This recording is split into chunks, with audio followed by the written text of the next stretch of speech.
Everyone, welcome back to our YouTube channel medical and nurses सब। आज की class में हम डिस्कस करेंगे फंडामेंटल ऑफ नर्सिंग के एमसीक्यूज। जो लास्ट एक रिकॉर्डेड क्लास अपलोड की गई थी उसमें कुछ प्रॉब्लम्स के कारण उस क्लास को डिलीट कर दिया गया है, बट उस क्लास को दोबारा से अपडेट कर दिया जाएगा इवनिंग में। तो यहाँ पर आज की क्लास में हम फंडामेंटल ऑफ नर्सिंग की फर्स्ट क्लास है जो देखेंगे, जिसमें आपके मोस्ट इंपॉर्टेंट अपकमिंग एग्जाम्स के लिए एमसीक्यूज हैं। और ऑफिशियल ऐप को आप लोगों ने जिन भी लोगों ने अभी तक डाउनलोड नहीं किया प्लीज़ डाउनलोड कीजिए, वहाँ पर आपको अच्छे अच्छे चैलेंजिंग क्विज हैं। मोस्ट इम्पॉर्टेंट थिंग कि जो भी लोग एमपी एनएचएम का पेपर देने वाले हैं उनके लिए ऑफिशियल पेपर्स अवेलेबल हैं आपके एमपी ऑनलाइन एनएचएम, तो आप सभी पेपर्स हैं जो ले सकते हैं।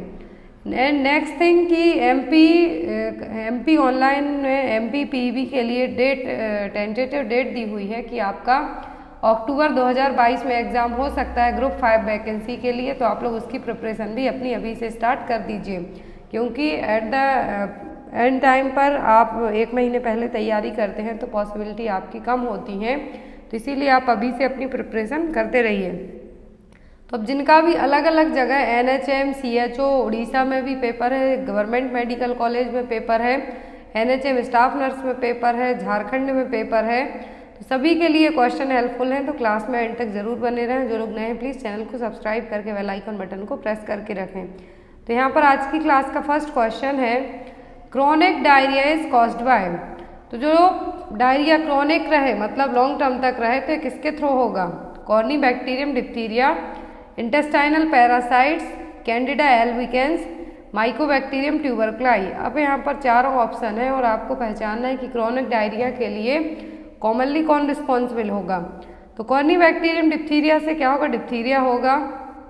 कैंडिडा एल्बिकेंस जो कि एक फंगल इन्फेक्शन क्रिएट करेगा। फिर आता है माइकोबैक्टीरियम ट्यूबरक्लाई, तो माइकोबैक्टीरियम ट्यूबरक्लाई से क्या होगा? टीबी ट्यूबरक्लोसिस डेवलप होगा, पॉजिटिव एजेंट है। अब बचते हैं इंटेस्टाइनल पैरासाइट्स। क्या हैं? इंटेस्टाइनल पैरासाइट्स जो कि मोस्ट कॉमन कॉज हैं किसके लिए? क्रोनिक डायरिया के लिए। जब यदि डायरिया मोर देन 14 डेज से ज़्यादा का हो जाता है तब हम उसको क्या कहते हैं? Persistent diarrhoea. एक टर्म याद रखना है आपको। अब यहाँ पर सिम्टम आते हैं डायरिया के सीवियरली और मॉडरेटली। तो यदि जो सीवियर डिहाइड्रेशन पूछते हैं तो इसमें सनकेन आइज होंगी यदि बच्चा प्रॉपरली ड्रिंक नहीं कर पाएगा, लेकिन यदि मॉडरेट टाइप का होता है तो बच्चा ड्रिंक करेगा, बहुत फास्ट इवन ड्रिंक करेगा। और जो स्किन है मेनली एग्जाम में आपको सनकेन आइज आता है और पानी पीने के लिए कहा जाता है कि जो सीवियरली डिहाइड्रेट बच्चे होंगे वो ईगरली पानी नहीं पी पाएंगे। और आता है स्किन गोज पिंक बैकवर्ड, तो स्किन है बहुत स्लो है जो बैकवर्ड होगी तो किसके? सीवियर के। तो आपको यहाँ पर अकॉर्डिंग टू दैट क्वेश्चन मेरा कहना यही है कि आपको डायरिया से जो भी क्वेश्चन बनते हैं आपको अपने क्लियर करके रखना है। Next one is Which of the following symptoms be an early indicator of hypoxia in unconscious patient? तो हाइपोक्सिया का मतलब क्या होता है? टिश्यूज में ऑक्सीजन की कमी होना। अब अर्ली इंडिकेटर पूछा है, पेशेंट अनकॉन्शियस है तो क्या होगा? साइनोसिस, डिक्रीज्ड रेस्पिरेशन, रेस्टलेसनेस या फिर hypotension. Early that means patient unconscious है और उसमें के जो टिश्यूज हैं उसमें और ऑक्सीजन की कमी हो रही है, तो जो सिम्टम होगा वो क्या होगा? तो वो होगा रेस्टलेसनेस। अर्ली पूछा है तो रेस्टलेसनेस, और यदि लेट इंडिकेटर पूछते हाइपोक्सिया का तो क्या होता? साइनोसिस। बॉडी कैसी होती? ब्लूइश कलर की होने लगती। लेकिन अर्ली इंडिकेटर पूछते हैं तो आपको कहना है रेस्टलेसनेस, और लेट इंडिकेटर पूछते हैं तो क्या है? साइनोसिस। कॉन्शियस हो पेशेंट या अनकॉन्शियस हो। Next one is Which of the sign and symptom would be an early indication that the patient serum potassium level is below usual? तो इनमें से आपको बताना है कि पेशेंट का यदि सीरम पोटेशियम लेवल जो नॉर्मल वैल्यू से कम हो जाता है, क्या साइन आपकी बॉडी शो करेगी? Sticky mucous membrane, diarrhoea, muscle weakness in the legs या फिर टिंगलिंग इन द फिंगर्स। तो जब सीरम पोटेशियम लेवल ब्लड में कम हो जाएगा नॉर्मल रेंज से तो आपकी बॉडी क्या साइन है जो देखने को मिलेंगे? तो पोटेशियम की कमी के कारण जनरली आपको फटीग फील होगा। क्या होगा? आप फटीग फील करेंगे, थकावट फील करेंगे। तो क्या होगा यहाँ पर? होगा muscle weakness in the legs. तो क्या होगा आपका answer? Muscles weakness in the leg. और जो कॉमन साइन है किसके?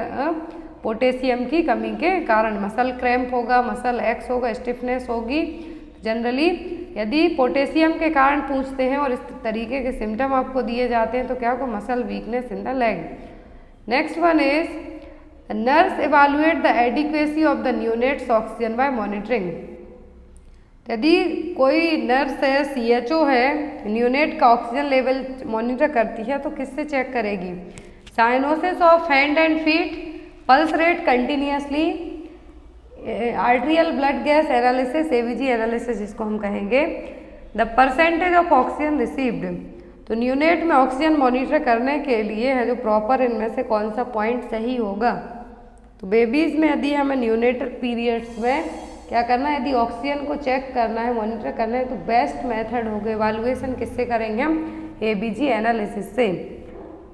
Next one is a patient receiving aminoglycosides antibiotic needs to undergo which investigation positively. तो यहाँ पर यदि कोई पेशेंट अमीनोग्लाइकोसाइड्स लेता है, एंटीबायोटिक अमीनोग्लाइकोसाइड्स कैटेगरी के, कौन सा इन्वेस्टिगेशन करने की ज़रूरत पड़ेगी? Serum sodium, serum potassium, red blood cell count या फिर सीरम क्रिएटिनिन, किसका लेवल है जो चेक किया जाएगा, जिससे क्या होगा, हमें बहुत ही थ्रोली जो भी पेशेंट अमीनोग्लाइकोसाइड्स एंटीबायोटिक्स ले रहे हैं तो वो कौन सा टेस्ट आप यहाँ पर करवाएंगे? तो होगा सीरम क्रिएटिनिन टेस्ट। क्या होगा? सीरम क्रिएटिनिन टेस्ट है जो कि यहाँ पर आपकी लिए चेक किया जाएगा, क्योंकि जितनी भी एंटीबायोटिक्स होती हैं जनरली क्या होती हैं पूरी, और एंटीबायोटिक्स के अलावा अदर मेडिकेशन भी कहाँ से पूरी बॉडी से एक्सक्रीट होती हैं, किडनी से। तो इसीलिए कौन सा टेस्ट करवाया जाता है? Serum creatinine. नेक्स्ट है यहाँ पर the rule of 9 in patient with burn helps to assess. तो रूल ऑफ 9 सबको पता है कि बर्न पेशेंट में यूज़ किया जाता है, पूरे टोटल बॉडी सरफेस एरिया को यहाँ पे बताया जाता है। तो यहाँ पर आपका आंसर क्या होगा? The amount of body surface burn, rehabilitation needs, ventilatory assistance needs, type of intravenous infusion required. तो रूल ऑफ 9 है जो बर्न पेशेंट में किस तरीके से हेल्प करेगा, किसको असिस्ट करने में, कि बॉडी का कितने परसेंट क्या है, कि बॉडी का कितने परसेंट एरिया बर्न हुआ है। तो यहाँ पर आप किसको मार्क करेंगे? The amount of body surface burn. क्या है यहाँ पर? The amount of body surface burn है जो कि रूल ऑफ 9 में बताया जाएगा। अब यहाँ पर यदि आपको फ्लूइड प्लेस करने के लिए या फिर फ्लूइड इन्फ्यूज़ करने के लिए कहा जाता है बर्न पेशेंट में, तो जो फॉर्मूला यूज़ करते हैं हम वो क्या कहलाता है? Parkland formula. एग्जाम में एक क्वेश्चन आता है इसलिए मैंने यहाँ पर बताया। तो रूल ऑफ 9 में यदि आपको क्या होता है, रूल ऑफ 9 में आपको या तो हेड का एरिया पूछ सकते हैं कितने परसेंट में रखा जाएगा, पेरिनियम पूछते हैं तो पूरी बॉडी में पेरिनियम बस जो एरिया है उसको 1% कैलकुलेट किया जाता है। पार्कलैंड फार्मूला क्यों यूज़ किया जाता है? जो बर्न पेशेंट हैं उनमें फ्लूइड को रिप्लेस करने के लिए। तो यहाँ पर जो फार्मूला है वो क्या है? Volume of Ringer lactate equal to 4 ml into total body surface area, that means कितने परसेंट बॉडी का पार्ट बर्न हुआ है, इंटू वेट जो कि किलोग्राम में होगा। तो फर्स्ट 8 आवर में हाफ फ्लूइड रिप्लेस किया जाएगा, नेक्स्ट 16 आवर में हाफ फ्लूइड है जो रिप्लेस किया जाएगा। Next one is catgut is made from intestine of. तो जो कैटगट सूचर हैं किससे बने होते हैं? डोमेस्टिक कैट से, वाइल्ड कैट से, सीप से या फिर हॉर्स से। जो कैटगट होते हैं किसके बने हुए होते हैं? सीप से। किससे बनते हैं? जो कैटगट सूचर हैं जनरली जो प्रोटियोलाइटिक टाइप के एंजाइम होते हैं उनके थ्रू बनते हैं, लेकिन ये बनते किससे हैं? सीप से। तो यहाँ पर आपका आंसर क्या होगा? सीप। और क्या होते हैं? 90 दिनों के अंदर पूरी बॉडी में प्रॉपर तरीके से एब्जॉर्ब हो जाते हैं। Next one is A nurse performed the assessment of patient posted for cesarean section delivery. Which assessment would indicate the need to contact the doctor? तो यहाँ पर आपकी ड्यूटी है जो कहाँ पर लगाई गई है, एक सिजेरियन सेक्शन डिलीवरी हुई है तो आप उस पेशेंट को असिस्ट करते हैं। तो आफ्टर दैट आप कॉन्टैक्ट को क्या चीज़ है जो बताएंगे कि कौन सा पॉइंट है यहाँ पर जो आपको डायरेक्ट डॉक्टर को इन्फॉर्म करना है। Haemoglobin of 11 gram, fetal heart rate 180 beat per minute, maternal pulse of 84 beat per minute, white blood cell of 12.003 mm3। तो यहाँ पर किस केस में आप डॉक्टर को इमीडिएटली इन्फॉर्म करेंगे, तो वो होगा यहाँ पर फीटल हार्ट रेट, क्योंकि जो नॉर्मल फीटल हार्ट रेट होती है 120 टू 160 तक। लेकिन जब यदि यही fetal heart rate more than 180 beat per minute तक जाती है तो इसको हम क्या कहेंगे, फीटल टैकी अरिथमिया। क्या होगा, फीटल टैकी अरिथमिया। तो यहाँ पर आपको ऐसे केस में डॉक्टर को क्या करना है, तुरंत इन्फॉर्म करना है। Next one is a patient is suspected to have hepatitis, which diagnostic test will confirm the diagnosis. तो यहाँ पर हेपेटाइटिस है जो किसी पेशेंट को डाउट है कि उसको है, बट यहाँ पर कौन सा टेस्ट होगा जिससे आप पता करेंगे कि सही में हेपेटाइटिस है या नहीं। तो ऑप्शन में elevated haemoglobin level, elevated serum bilirubin level, elevated blood urea nitrogen level या फिर डिक्रीज इरिथ्रोसाइट सेडिमेंटेशन रेट। तो यहाँ पर हेपेटाइटिस के लिए कंफर्मेटरी टेस्ट क्या होगा, तो होगा बिलिरुबिन। क्या होगा, बिलिरुबिन टेस्ट। तो वो क्या होगा, elevated serum bilirubin level. Next one is fumigation with formalin vapour is commonly used to sterilise and disinfect. तो फ्यूमिगेशन किया जाता है फॉर्मेलिन वेपर से जनरली डिसइंफेक्शन के लिए और स्टरलाइजेशन के लिए। तो कहाँ पर होता है, ऑपरेटिंग रूम में, स्क्रबिंग रूम में, नर्सिंग रूम में या फिर स्टरलाइजेशन रूम में। तो जो फ्यूमिगेशन किया जाता है रोडेंट्स को मारने के लिए, एग्जाम में क्वेश्चन आता है फ्यूमिगेशन क्यों किया जाता है रोडेंट्स के लिए, तो यहाँ पर एक कहाँ पर होता है, ओटी में, ऑपरेशन थिएटर में। इस तरीके से मशीन है जिससे किया जाता है। मशीन आपको एग्जाम में दे के पूछ सकते हैं कि है क्या। Next one is an autoclave is used for. तो ऑटोक्लेव किस तरीके का स्टरलाइजेशन मेथड है, dry heat sterilisation, moist heat sterilisation, chemical sterilisation या फिर गैसियस स्टरलाइजेशन। तो यहाँ पर ऑटोक्लेव किस तरीके से स्टरलाइजेशन होता है, इसमें क्या है, मॉइस्ट हीट स्टरलाइजेशन है। क्या है, मॉइस्ट हीट स्टरलाइजेशन। एग्जाम में आपको यहाँ पर प्रेशर पूछा जाता है, ड्यूरेशन पूछा जाता है, टेम्परेचर पूछा जाता है। तो स्टीम अंडर प्रेशर पर एक काम करेगा, मॉइस्ट हीट स्टरलाइजेशन प्रोसेस है और इसमें जो टेम्परेचर होता है कितना होता है 121 degree Celsius 250 degree Fahrenheit. Duration पूछे तो 20 से 30 मिनट तक माना जाता है, लेकिन ये डिपेंड करता है कि क्या चीज़ है जो आप स्टरलाइज कर रहे हैं। तो यहाँ पर next one is which of the following suture material can be autoclaved for sterilisation. तो कौन से सूचर मटेरियल है जिनको हम ऑटोक्लेव के थ्रू स्टरलाइज कर सकते हैं, silk and linen, catgut and polyglactin, PDS and polyester, polyglycolic acid and collagen. तो किसको है हम जो कि ऑटोक्लेव के थ्रू स्टरलाइज कर सकते हैं सूचर मटेरियल को, तो वो सिल्क और लिनिन। क्या है, सिल्क और लिनिन है जिनको हम क्या कर सकते हैं, ऑटोक्लेव के थ्रू स्टरलाइज कर सकते हैं। Next one is lateral position is used for operation on. तो लेटरल पोजीशन कौन सी सर्जरी के लिए की जाएगी, kidney surgery, gall bladder, appendix या फिर all of these. Lateral position use की जाती है किडनी सर्जरीज के लिए। किसके लिए, किडनी सर्जरी, थोरैक्स या फिर रेट्रोपेरिटोनियल स्पेस और हिप की सर्जरी के लिए पोजीशन है जो यूज़ की जाती है। Next one is where is oxytocin synthesised.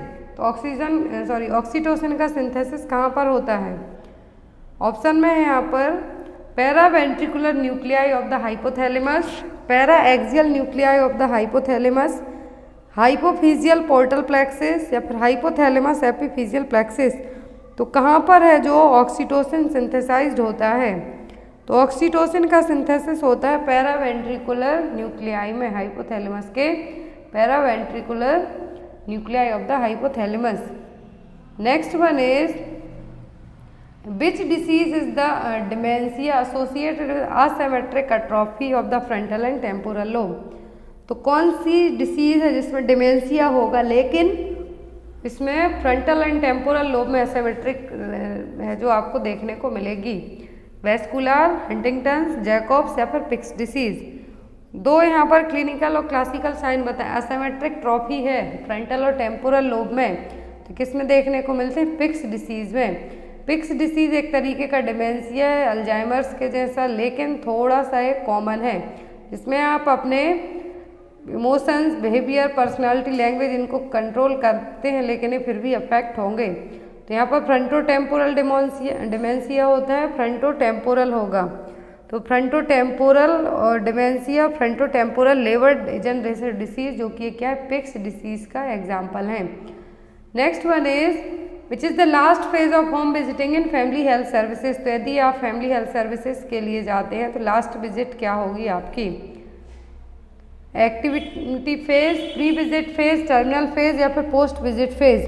तो यहाँ पर लास्ट विजिट पूछा है, तो लास्ट स्टेप क्या होगा होम विजिटिंग के लिए, होगा पोस्ट विजिट फेज। 5 कंपोनेंट होते हैं, initiative phase, pre visit activities, activities during home visit, termination और last one is the post visit phase. Next one is how much litre of water disinfected with a single 0.5 milligram chlorine tablet. तो 0.5 mg की chlorine tablet कितने पानी को disinfect करेगी, 10 litre, 15 litre, 20 litre या फिर 25 litre. तो यहाँ पर जो प्रोसेस जिससे 0.5 mg क्लोरीन टैबलेट से पानी को डिसइंफेक्ट किया जा रहा है, तो ये प्रोसेस क्या कहलाती है, क्लोरीनेशन ऑफ द वाटर। क्या कहलाएगी, क्लोरीनेशन ऑफ द वाटर। तो 0.5 mg की जो टैबलेट है क्लोरीन की 20 लीटर पानी को डिसइंफेक्ट करेगी। क्या होगी, 20 लीटर पानी को डिसइंफेक्ट करेगी। और जो यहाँ पर क्लोरीनेशन, वाटर में क्लोरीन का लेवल चेक करने के लिए जो टेस्ट किया जाएगा वो क्या कहलाएगा, ऑर्थोट्यूलिडिन टेस्ट। क्या होगा, orthotolidine test. Next is Horrocks apparatus is used to measure. Horrocks apparatus है, ये किसको मेजर करने के लिए यूज किया जाता है, level of residual chlorine, hardness of water, chlorine demand of water या फिर नन ऑफ द अबव। तो जो हार्डनेस, जो हॉरोक्स एपरेटस है किसके लिए यूज़ किया जाता है, क्लोरीन डिमांड ऑफ वाटर के लिए। इस तरीके से जो यहाँ पर इमेज में दिख रहा है क्या, हॉरोक्स एपरेटस है, पानी में कितनी क्लोरीन की ज़रूरत है उसको मेजर करने के लिए यूज़ किए जाते हैं। Next one is measures taken to stop the progress of disease is called which kind of prevention. That means disease already हो चुकी है लेकिन उसकी प्रोग्रेस को हमें रोकना है, तो कौन सा प्रिवेंशन कहलाएगा, प्राइमरी, सेकेंडरी, टर्सरी या फिर नन ऑफ द अबव। तो प्राइमरी में आप हेल्थ एजुकेशन इम्यूनाइजेशन से है जो प्रिवेंटिव मेजर अपनाएंगे वो क्या होगा, प्राइमरी। फिर जब हो जाएगी डिसीज, कोई भी डिसीज या प्रॉब्लम, देन आफ्टर आप उसके कॉम्प्लिकेशन है जो डेवलप नहीं होने देना चाहेंगे या फिर उसको प्रिवेंट करेंगे कॉम्प्लिकेशन होने से, तो क्या होगा, सेकेंडरी। लेकिन जब यही डिसीज होकर कॉम्प्लिकेशन बना चुकी है ऑलरेडी आपकी बॉडी में और उसकी जो ट्रीटमेंट के चांसेस हैं वो सभी वो किस में आएंगे, टर्सरी प्रिवेंशन में।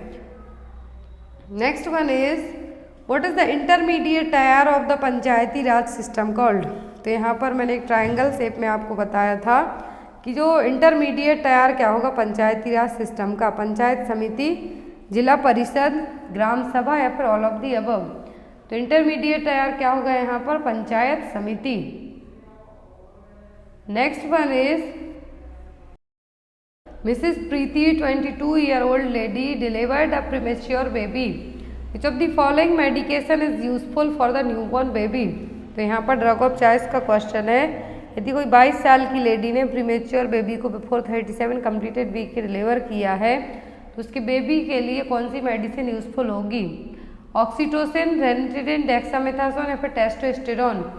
यहाँ पर कौन सी मेडिसिन उसके बेबी के लिए हेल्पफुल होगी, तो वो होगी यहाँ पर डेक्सामेथासोन। क्या करेगी, ये प्रीमेच्योर बेबी हुआ है तो लंग मैचुरेशन में हेल्प करेगी।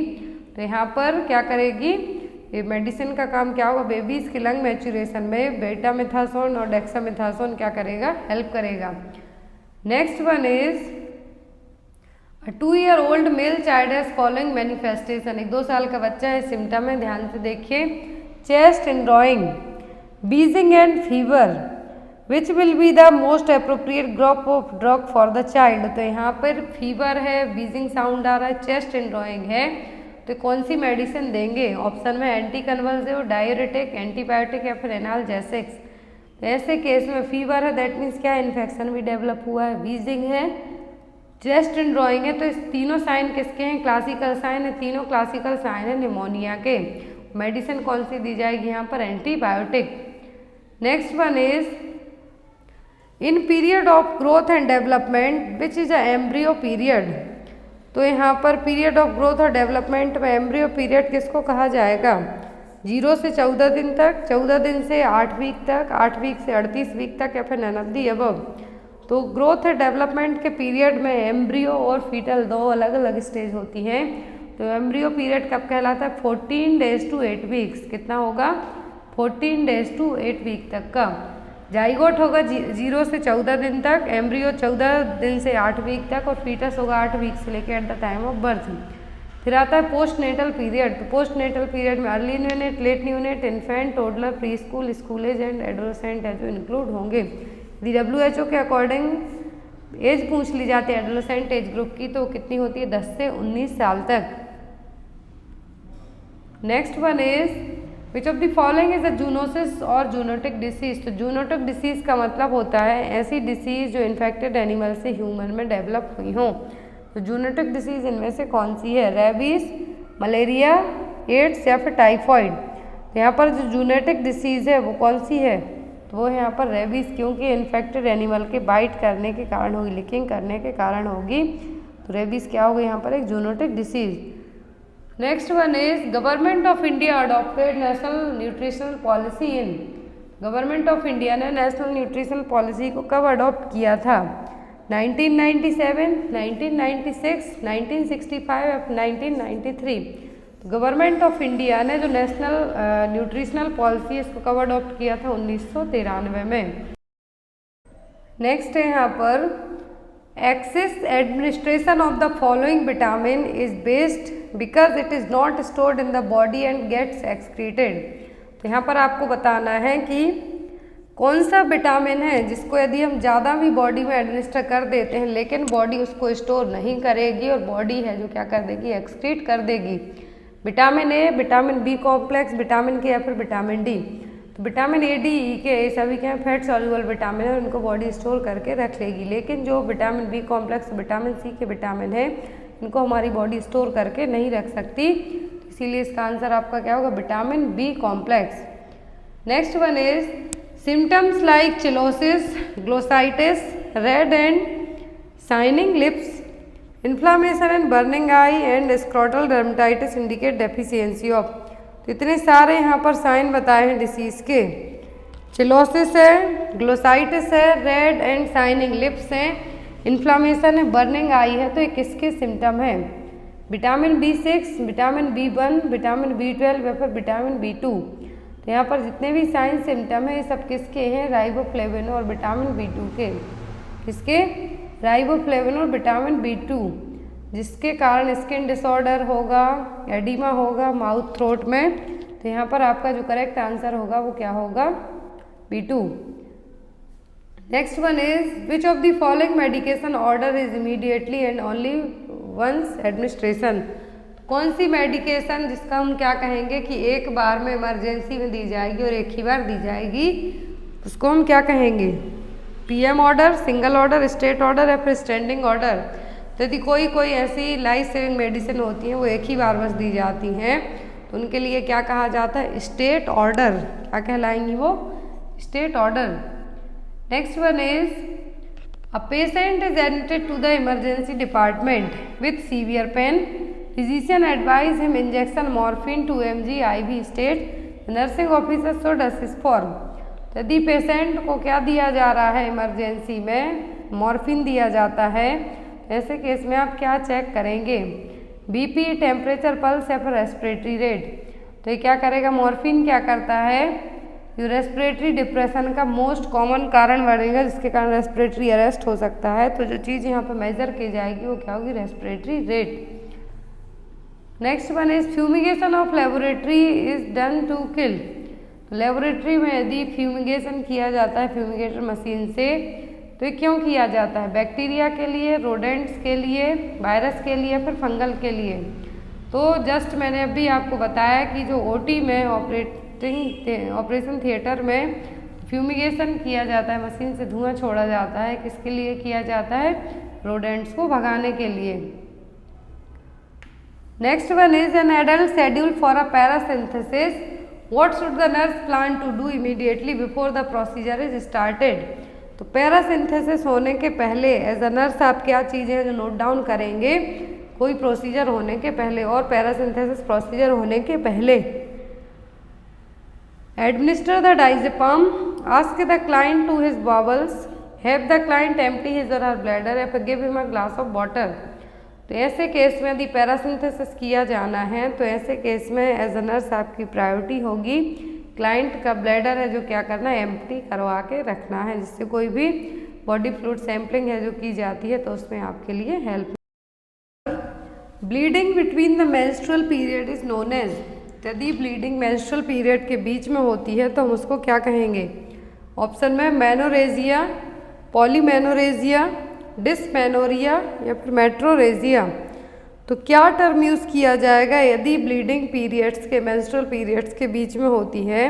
तो उसके लिए जो टर्मिनोलॉजी और जो वर्ड यूज़ होगा वो क्या कहलाएगा? मेट्रोरेजिया। क्या होगा?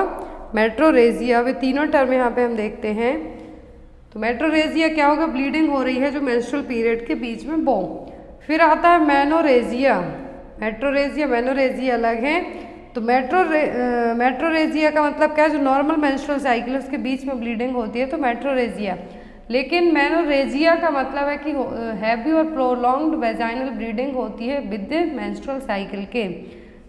मेट्रोरेजिया का मतलब जो ब्लीडिंग मेंस्ट्रुअल पीरियड में हो रही है वो, लेकिन हैवी वेजाइनल ब्लीडिंग होना क्या है? Menorrhagia.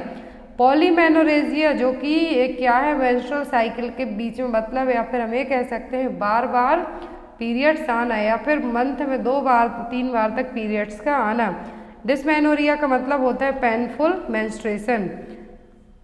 Next one is correct regarding semen collection include. तो सीमेन कलेक्शन के लिए सही पॉइंट यहाँ पर क्या है? Provide a fresh sample, patient can continue with sexual activities, no need of any abstinence, sample should be refrigerated या फिर ऑल ऑफ दी अबव।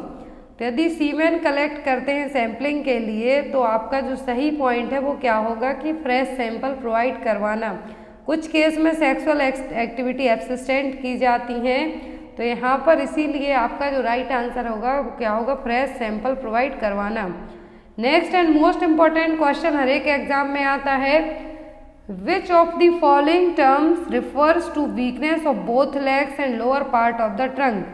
तो यदि बोथ लेग मतलब कि दोनों पाँव और जो लोअर पार्ट है ट्रंक के नीचे का, एब्डोमेन के नीचे का लोअर पार्ट है, वहाँ पर वीकनेस होना क्या कहलाएगा? पैराप्लेजिया, क्वाड्रीप्लेजिया, हेमीप्लेजिया या फिर टेट्राप्लेजिया। चारों टर्मिनोलॉजी देखिए कि वीकनेस ऑफ बोथ लेग, दोनों पैर और लोअर पार्ट है जो ट्रंक के नीचे का, उसमें वीकनेस होना है क्या कहलाएगा? पैराप्लेजिया। क्या कहलाएगा? पैराप्लेजिया। और डाइप्लेजिया जिसमें लोअर बॉडी पार्ट दोनों लेग अफेक्ट हैं। हेमीप्लेजिया में सिंगल पोर्शन अपर हेड से लेके राइट साइड का सेक्शन जिसमें हाथ और एक साइड का पैर अफेक्ट होगा, और या फिर जो पैराप्लेजिया पूछते तो लोअर बॉडी पार्ट। मोनोप्लेजिया पूछते तो ओनली एक हाथ हो सकता है या फिर एक पैर हो सकता है सिंगल। और टेट्राप्लेजिया का मतलब दोनों हाथ पैर लोअर अपर पूरी बॉडी में क्या होना? वीकनेस का होना। Next one is inability to speak or understand the spoken word is known as. तो जो चीज़ आपके सामने बोली जा रही है उसको ना समझ पाना क्या कहलाएगा? ना तो बोल पा रहे हैं आप, ना ही उसको समझ पा रहे हैं स्पोकन वर्ड्स को, तो ये क्या कहलाएगा? एग्नोसिया, एफासिया, एप्रैक्सिया या फिर इंसोम्निया।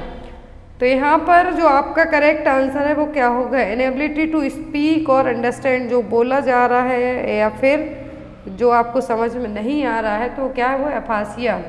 एग्नोसिया का मतलब होता है किसी भी ऑब्जेक्ट प्यूपिल पर्सन को ना पहचान पाना, loss of ability to identify objects और प्यूपिल। एप्रैक्सिया का मतलब होता है कि एक मोटर डिसऑर्डर है जिसमें जनरली पर्सन को कुछ भी चीज़ें मूवमेंट करने में जो प्रॉब्लम होगी वो क्या कहलाएगा? Apraxia. Next one is immediate care of newborn baby after delivery is all except. तो न्यूबॉर्न बेबी को डिलीवरी के बाद सभी केयर दी जाएंगी किसी एक को छोड़कर। Baby should keep lower than the uterus, suctioning, clean the eyelets, bath the baby. तो न्यूबॉर्न बेबी को इमीडिएटली केयर में क्या दिया जाता है? बेबी को सक्शनिंग की जाती है, आईलेट्स क्लीन किए जाते हैं, वार्म रखा जाता है बेबी को, लेकिन बेबी को तुरंत है जो बाथ नहीं दिया जाता। ये बेस्ड ऑन जो हॉस्पिटल के प्रोटोकॉल्स उसके अकॉर्डिंग होता है, बट मेनली आफ्टर 24 आवर के बाद ही हम बात है जो दे सकते हैं। तो यहाँ पर सक्सनिंग की यदि बात होती है तो सक्सनिंग कैसे की जाती है, फर्स्ट माउथ देन नोज, जिससे हम एस्पिरेशन को प्रिवेंट कर सकते हैं। फिर आती है आईलेट्स को क्लीन करने की, तो ड्राई कॉटन है जो स्टेराइल स्वैप से हम क्लीन कर सकते हैं, जो कि मीडियल टू लेटरल, क्या करना है, मीडियल टू लेटरल साइड करना है। अम्बिलिकल कॉर्ड को हमें कट करना है, कब कट करना है, 2 से 3 मिनट के बाद, जब तक पल्सेशन है जो स्टॉप ना हो जाए। ये क्वेश्चन एग्जाम में आते हैं, इमीडिएट बेबी की केयर के क्वेश्चन है। Next one is which action should the nurse implement to prevent aspiration in patient who is experiencing seizures in bed. तो यहाँ पर आप पेशेंट को एस्पिरेट करने से, कुछ भी चीज़ एस्पिरेट करने से कैसे बचा सकते हैं यदि पेशेंट को सीजर्स आ रहे हैं, फिट्स आ रहे हैं। तो ऑप्शन में elevate the head, लूजन the restrictive clothes, position the client on the side with head फ्लैक्स्ड forward, या फिर use the tongue depressor with the teeth. यदि किसी को सीजर्स आ रहे हैं तो उसको तो कुछ अता पता नहीं है कि क्या चल रहा है उसकी बॉडी में, लेकिन आप उसको एस्पिरेट करने से, मुंह से झाग जैसे आएगा, म्यूकस आएगा, तो उसको आप कैसे है जो प्रिवेंट कर सकते हैं एस्पिरेट करने से। तो हम पेशेंट को लेटरल पोजीशन देके, साइड लाइन पोजीशन देके, हेड फ्लैक्स्ड फॉरवर्ड पोजीशन देके पेशेंट को हम क्या कर सकते हैं, कोई भी मटेरियल एस्पिरेट करने से प्रिवेंट कर सकते हैं। Next one is which of the following score indicate coma in an adult patient as per the GCS। तो Glasgow coma scale consciousness level check करने के लिए यूज़ की जाती है। तो कितना यहाँ पर स्कोरिंग होगी जिससे पता चलेगा कि पेशेंट कोमा में है, 0, 5, 9 या फिर 12। कितना स्कोर होगा जिससे पता चलेगा कि पेशेंट को क्या है, कोमा डेवलप हो रहा है, तो वो है 5। यदि पेशेंट में जो बेस्ट रिस्पॉन्स होता है तो मैक्सिमम स्कोरिंग कितनी होती है, 15। यदि टोटली अनरिस्पॉन्सिव पेशेंट है तो 3 स्कोर दिया जाएगा, और लेस देन 8 से कम जाता है तो पेशेंट क्या है, कोमाटोज हो रहा है। तो यहाँ पर कोमाटोज के लिए, कोमा के लिए कितना यूज़ किया जाएगा, 5। Next one is accumulation of pus in the fallopian tube is known as. तो फैलोपियन ट्यूब, यूट्राइन ट्यूब में पस का है जो एक्यूमुलेशन होना क्या कहलाएगा, साल्फिंजाइटिस, ऊफोराइटिस, हाइड्रोसाल्फिंग्स या फिर हाइड्रोफेनिक्स। तो जो टर्म यूज़ किया जाएगा किसके लिए, पस का एक्यूमुलेशन होना फैलोपियन ट्यूब, यूट्राइन ट्यूब में क्या कहलाएगा, hydrosalpinx. The trend of development that follows head to foot is called. तो डेवलपमेंट का ऐसा ट्रेंड जिसमें डेवलपमेंट किस तरीके से हो रहा है, हेड टू फुट, कहाँ से, सिर से पाँव की तरफ, तो ये क्या कहलाएगा, सेफेलोकॉइडल, पास टू स्पेसिफिक, बोथ प्रॉक्सिमोडिस्टल। तो 2 तरीके का डेवलपमेंटल ट्रेंड है, एक तो होता है सेफेलोकॉइडल, दूसरा होता है प्रॉक्सिमोडिस्टल। सेफेलोकॉइडल में सेफेलिक का मतलब हेड होता है, तो सेफेलोकॉइडल में क्या होगा, हेड टू फुट। और यदि centre part of the body से पेरिफेरल रीजन में आपके सेंटर पार्ट से लेके हाथ पैर की तरफ, हाथों की तरफ जो डेवलपमेंट होगा वो क्या कहलाएगा, प्रॉक्सिमोडिस्टल। लेकिन यदि हेड टू फुट पूछा है तो क्या होगा, cephalocaudal development. Next one is what is the route of administration of MMR vaccine. तो MMR वैक्सीन किस रूट से दी जाती है, सबक्यूटेनियस, नेजल, ओरल या फिर इंट्राडर्मल। तो जो MMR वैक्सीन है किस रूट से दी जाती है सबक्यूटेनियस रूट से। अब यहाँ पर अलग अलग वैक्सीन दी हुई हैं और उनके रूट दिए हुए हैं। तो ओरल पोलियो वैक्सीन और रोटा वायरस वैक्सीन है, 2 ऐसी वैक्सीन है जो ओनली ओरली दी जाती हैं। OPV दी जाती है 2 ड्रॉप्स, पोलियो रोटा वायरस दी जाती है 5। तो यहाँ पर दोनों ओरली दी जाती हैं। रोटा वायरस डायरिया से प्रिवेंट करने के लिए दी जाती है। इंट्रामस्कुलर जो पेंटावैलेंट वैक्सीन है IPV है वो दिया जाएगा, न्यूमोकोकल वैक्सीन दी जाएगी। सबक्यूटेनियस से मीजल्स और येलो फीवर दिया जाता है। इंटरडर्मल से ओनली BCG वैक्सीन है जो दी जाती है। Next one is if Apgar score is 8 then the baby indicate. यदि Apgar scoring system baby deliver होने के विदिन 1 मिनट और आफ्टर 5 मिनट किया, 2 बार किया जाता है 1 मिनट और 5 मिनट में। तो यहाँ पर अपगार स्कोर में यदि 8 पॉइंट आते हैं दैट मीन्स बेबी कैसा है, डिप्रेस्ड है, इमीडिएट ट्रीटमेंट की ज़रूरत है, नो डिप्रेशन है या फिर नन ऑफ दी अबव। यदि अपगार स्कोर 8 आता है दैट मीन्स बेबी क्या है, पूरे तरीके से हेल्दी है, उसको कोई भी डिप्रेशन नहीं है। अपगार स्कोर की खोज की थी वर्जीनिया अपगार ने 1952 में स्कोरिंग सिस्टम दिया था, जिसमें एट 1 मिनट और 5 मिनट में क्या किया जाता है, रिकॉर्ड किया जाता है। मैक्सिमम स्कोरिंग पॉइंट की बात करें तो कितना होता है 10 और टोटल स्कोर तो मैक्सिमम 10 होता है, लेकिन यदि बिलो 7 जाता है तो माइल्ड मॉडरेट सीवियर कैटेगरी फिर अलग अलग क्लासीफाई इसको किया जाता है। और इसके कंपोनेंट क्या क्या है अपगार स्कोर की, appearance, pulse, grimace, activity and respiration. Next question, which of the following drug will be administered to treat the anaphylactic reaction. तो एनाफ्लेक्टिक रिएक्शन को ट्रीट करने के लिए कौन सी मेडिसिन दी जाएगी, एट्रोपिन, डिगॉक्सिन, एपिनेफ्रिन या फिर सोडियम बाइकार्बोनेट। तो यहाँ पर एनाफ्लेक्टिक रिएक्शन को ट्रीट करने के लिए जो मेडिसिन यूज होगी वो क्या होगी, epinephrine. Next one is fever, headache and nuchal rigidity. 3 sign है, क्लासिक साइन है, नचल रिजिडिटी। यहाँ पर क्वेश्चन देख के आपको आंसर भी याद आ गया होगा। फीवर है, हेडेक है, नचल रिजिडिटी है, तो किसके क्लासिकल साइन है, मेनिंजाइटिस, मेनिंगोमायोसिल, अल्जाइमर्स डिसीज या फिर पार्किंसंस डिसीज। तो जितने भी यहाँ पर तीनों साइन बताए हैं, nuchal rigidity, fever, headache, Brudzinski sign, Kernig sign, है किसके साइन है सब, ये मेनिंजाइटिस के साइन। तो यहाँ पर आपका राइट आंसर क्या होगा, मेनिंजाइटिस। एक क्वेश्चन आपके लिए, इसका आंसर आप लोग कमेंट बॉक्स में देंगे। क्वेश्चन है which hereditary disease is not closely linked to aneurysm. तो कौन सी हेरिडेटरी डिसीज है, जेनेटिक डिसीज है जो कि एन्यूरिज्म का रीजन नहीं बनेगी, lupus erythematosus, Marfan syndrome, myocardial infarction या फिर सिस्टिक फाइब्रोसिस। तो इसका आंसर आप लोग कमेंट बॉक्स में देना, जो नेक्स्ट क्लास रहेगी उसमें इसका आंसर आपको बता दिया जाएगा। So guys thank you for watching us, bye bye.